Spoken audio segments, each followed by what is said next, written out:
तो मूवी के स्टार्ट में हमें ईयर 1989 में अलास्का का सीन दिखाया जाता है, जहाँ पर एक आदमी कार्ल जंगल से कुछ लकड़ियाँ लेकर जा रहा था। दूसरी तरफ कोई अननोन पर्सन किसी फ्रीक्वेंसी को एग्जामिन कर रहा था और फिर जब वो आदमी कार्ल अपनी गाड़ी से जा रहा होता है तो तब उसके आगे वाला ट्रक हवा में उड़कर दोबारा से नीचे आकर गिरता है। तब ये देखकर कार्ल अपनी गाड़ी से बाहर आता है, लेकिन तभी वहाँ एक मिस्टीरियस यूएफओ यानी एलियन स्पेसशिप आकर कार्ल को अपने साथ ले जाती है। इसके बाद हमें प्रेजेंट टाइम दिखाया जाता है, जहाँ पर हमें मूवी का मेन कैरेक्टर आइजक दिखाया जाता है, जो कि कंप्यूटर इंजीनियर होता है। वो अपनी दोस्त के साथ मिलकर स्पेस में एक सिग्नल भेजता है और फिर कुछ टाइम बाद उसे कोई डाटा रिसीव होता है। असल में आइजक रोज अपना एक व्लॉग बनाता था। फिर ऐसे ही एक दिन जब वो हाइकिंग के लिए गया होता है तो तभी उसे स्पेस में से कोई चीज नीचे आती हुई दिखाई देती है। अब इस चीज को नीचे आते हुए सिटी के सारे लोग भी देख पाते हैं। तब उस जगह पर पुलिस भी जाने लगती है, लेकिन उनसे पहले आइजक वहाँ पर पहुँच जाता है, जहाँ उसे वही यूएफओ यानी एलियन स्पेसशिप दिखाई देती है। तब आइजक उसे कैमरा में कैप्चर करने की कोशिश करता है, लेकिन तब तक वो एलियन स्पेसशिप वहाँ से गायब हो जाती है और तभी आइजक के पीछे एक एलियन आ जाता है, जिसे देखकर आइजक काफी घबरा जाता है। वो किसी तरह करके उसे भी कैमरा में रिकॉर्ड करने की कोशिश करता है, लेकिन तब तक वो एलियन वहाँ से चला जाता है। इसके बाद आइजक भी वहाँ से भागने लगता है और ये सीन यहीं पर कट जाता है, यानी स्क्रीन ब्लैक हो जाती है। इसके बाद हमें 3 दिन बाद का सीन दिखाया जाता है, जहाँ आइजक वहीं पर बेहोश था 3 दिन से, जहाँ उसने उस एलियन को देखा था और उसके हाथ पर कुछ अजीब से निशान भी बने हुए थे। इसके बाद वो अपने कैमरा की रिकॉर्डिंग चेक करने लगता है, जिसमें कि एलियंस उसे अपने साथ ले जा रहे थे और बस उसके बाद आइजक का कैमरा बंद हो गया था। इसके बाद आइजक अपने घर आ जाता है और फिर अचानक से देखते ही देखते उसका टीवी गायब हो जाता है। तब ये देखकर आइजक काफी घबरा जाता है, लेकिन फिर वो टीवी वापस भी आ जाता है। तब आइजक को लग रहा था कि उसे हेलुसिनेशंस हो रही हैं, इसीलिए वो नेक्स्ट डे डॉक्टर के पास जाता है। तब डॉक्टर उसके हाथ के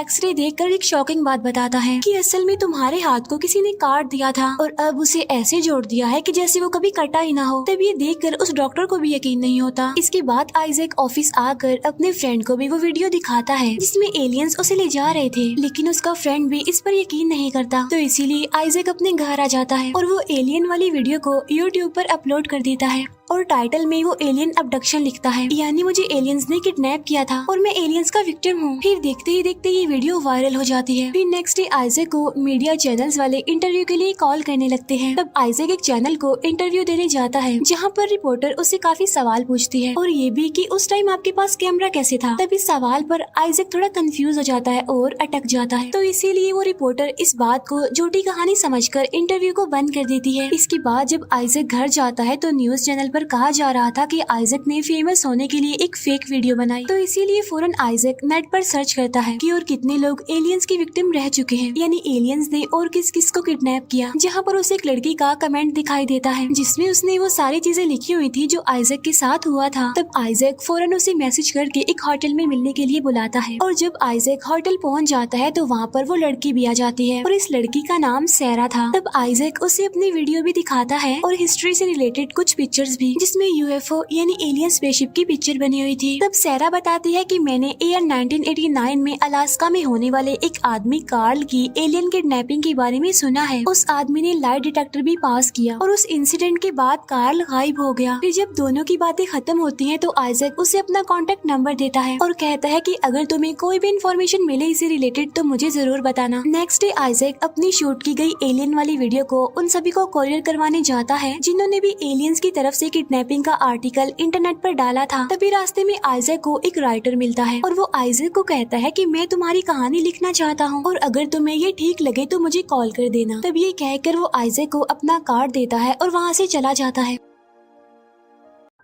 अगले दिन आइजक उसी राइटर के पास चला जाता है। वो राइटर कहता है कि तुम्हें लाइट डिटेक्टर पास करना चाहिए जिससे सभी को यकीन हो जाए कि सच में तुम्हें एलियंस ने किडनैप किया था और तुम एलियंस की विक्टिम हो। तब आइजक करता भी ऐसे है और वो लाइट डिटेक्टर को पास कर लेता है। फिर वो राइटर कहता है कि मैं थोड़ी देर तक आता हूँ और ये कहकर वो वहाँ से चला जाता है। उसके जाने के बाद वहाँ पर 2 गवर्नमेंट एजेंट आ जाते हैं और वो आइजक को पकड़ लेते हैं। असल में ये एजेंट उन्हीं को पकड़ते हैं जिन्होंने यूएफओ को देखा होता है या उस इंसान को जो ये दावा करता है कि मैंने उसने एलियन को देखा है, एलियन स्पेसशिप को भी देखा है। इसके बाद जब आइजैक को होश आता है तो 2 एंड्रॉइड्स उसे कमरे में लाकर बंद कर देते हैं। वो एंड्रॉइड सैरा को भी वहाँ पर लाए थे, लेकिन उन्होंने सैरा को किसी और रूम में रखा था। आइजैक के सामने एक टीवी रखा हुआ था जिस पर एक ऑफिसर आइजैक को कहता है कि मैं चाहता हूँ कि तुम हमारे साथ कोऑपरेट करो। फिर वो ऑफिसर उसे दूसरे रूम में रखी गई अलग अलग चीजों पर ध्यान देने को कहता है ताकि आइजैक के अंदर जो पावर है उसका पता चल सके। इसके बाद वो आइजैक को कार्ल की पिक्चर दिखाकर पूछता है कि इसके बारे में तुम क्या जानते हो, जिस पर वो कहता है कि मैं इसके बारे में कुछ नहीं जानता। फिर आइजैक अपने हाथ खोलकर वहाँ पर रखे हुए टीवी को गिरा देता है। फिर वो सैरा को ढूंढने के लिए निकल जाता है, लेकिन तभी उसके सामने एंड्रॉइड्स आ जाते हैं। लेकिन आइजैक उन्हें मारकर उनकी गन लेकर वहाँ से भाग जाता है। आगे जाकर उसे एक रूम में सैरा दिखाई देती है और वो उसे छुड़ाकर एंड्रॉइड से बचते हुए एग्जिट डोर तक आ जाता है, लेकिन तब तक वो ऑफिसर सारे दरवाजे बंद कर चुका था। अब यहाँ पर आइजैक को देखकर ऐसा लग रहा था कि शायद उसके अंदर कोई पावर आ गई हो और वो अपने पावर का इस्तेमाल करते हुए उस दरवाजे को खोलकर बाहर आ जाता है। और यही नहीं बल्कि वो डोर को लॉक भी कर देता है। उधर वो ऑफिसर अपने साथियों को बताता है कि असल में ये दोनों कार्ल के पास जा रहे हैं और हमें उनका पीछा करके सारी डिटेल्स जाननी होंगी, इसीलिए वो अपने एंड्रॉइड्स को उनके पीछे लगा देता है। आइजैक और सैरा आजाद होने के बाद खुद को एक विलेज एरिया में पाते हैं। वो दोनों वहाँ से निकलकर एक रेस्टोरेंट में आ जाते हैं, जहाँ पर आइजैक सैरा को कहता है कि अगर मुझे इंटरनेट मिल जाए तो मैं कार्ल की लोकेशन बड़ी आसानी से निकाल सकता हूँ। तो इसीलिए आइजैक एक लड़की से पूछता है कि क्या आप किसी ऐसे पर्सन को जानती हैं जिसके पास इंटरनेट और कंप्यूटर दोनों हो। तब वो लड़की उन लोगों को एक पेपर पर एक हैकर का एड्रेस लिखकर देती है। इसके बाद वो दोनों उस हैकर के पास जाने के लिए निकल जाते हैं, लेकिन जब वो उस हैकर के पास पहुँचते हैं तो वहाँ पर एंड्रॉइड्स भी आ जाते हैं। तो इसी वजह से वो तीनों वहाँ से भाग जाते हैं। वो हैकर उन्हें बताता है कि जो हमारे पीछे पड़े हुए हैं वो यूनाइटेड नेशन की सीक्रेट सोसाइटी वाले हैं और वो यहाँ पर अंडरग्राउंड रहते हैं सबसे छुपकर। और मेरे बारे में तो तुम जानते ही हो कि मैं एक हैकर हूँ और मैंने ही उनके सिस्टम को हैक किया था। अब आइजैक उसे कार्ल की लोकेशन निकालने के लिए कहता है, जिस पर वो हैकर अपने लैपटॉप इंटरनेट की मदद से कार्ल की लोकेशन निकालने में कामयाब हो जाता है। असल में कार्ल की लोकेशन कनाडा में आ रही थी, वो वहाँ पर कहीं छुपा हुआ था। इसके बाद हैकर कार्ल को वीडियो कॉल करता है तो आइजैक अब कार्ल से बातें करने लगता है और वो कार्ल को सारी बात बता देता है जो कुछ उसके साथ हो चुका है। आइजैक उसे ये भी बताता है कि मैंने और मेरे फ्रेंड ने सैटेलाइट की मदद से स्पेस में एक सिग्नल भी भेजा था और कुछ टाइम बाद हमें वहाँ से डाटा भी रिसीव हुआ था, लेकिन मुझे लग रहा है कि शायद वो कोई ग्लिच हो। लेकिन कार्ल उसे उस सैटेलाइट सिग्नल का डाटा मांगता है। तब आइजैक उस हैकर को नासा के सर्वर में जाकर उस सिग्नल को डाउनलोड करने के लिए कहता है और वो हैकर इजीली ऐसा कर भी लेता है। इसके बाद वो डाउनलोडेड सिग्नल कार्ल को भेज देते हैं। कार्ल उस सिग्नल को अपने लैपटॉप में डालकर एक ऑडियो फाइल बनाता है। तब उसे सुनने के बाद कार्ल को पता चलता है कि असल में वो सिग्नल्स एलियंस की तरफ से भेजे गए थे और एलियंस अब 5 दिन बाद दोपहर को 4 बजे जमीन पर आएंगे। तब कार्ल आइजैक को कहता है कि जितनी जल्दी हो सके छुप जाओ तुम लोग, क्योंकि सीक्रेट एजेंसी वाले तुम्हें ढूंढ लेंगे और अपनी सारे इलेक्ट्रॉनिक डिवाइसेस को भी फेंक दो या फिर बंद कर दो। ऐसा कहने के बाद कार्ल वीडियो कॉल बंद कर देता है। आइजैक कहता है कि हमें कनाडा जाकर कार्ल को ढूंढना चाहिए क्योंकि एलियंस 5 दिन बाद यहाँ पर आने वाले हैं। इसीलिए अब ये तीनों कनाडा के लिए निकल जाते हैं। उधर उस ऑफिसर को भी पता चल चुका था कि वो तीनों कनाडा जा रहे हैं। पूरी रात सफर करने के बाद अगले दिन वो फाइनली कनाडा पहुँच जाते हैं और एक ट्रेन में बैठकर कार्ल को ढूंढने जाते हैं। वही रेलवे ट्रैक का पीछा करते हुए एंड्रॉइड्स भी ट्रेन में चढ़ जाते हैं। तब हैकर उन दोनों को मास्क देता है और कहता है कि वो एंड्रॉइड्स हमारे चेहरे देख कर ही हमें पहचान सकते हैं, इसीलिए वो तीनों मास्क लगाकर बैठ जाते हैं वहीं पर। तभी एंड्रॉइड्स वहाँ पर आकर उन्हें चेक करने लगते हैं, यानी स्कैन करने लगते हैं। लेकिन उनमें से एक एंड्रॉइड को आइजैक पर शक हो जाता है और बस वो आइजैक को शूट करने ही वाला था कि वो तीनों बिल्कुल ठीक टाइम पर वहाँ से भागने में कामयाब हो जाते हैं।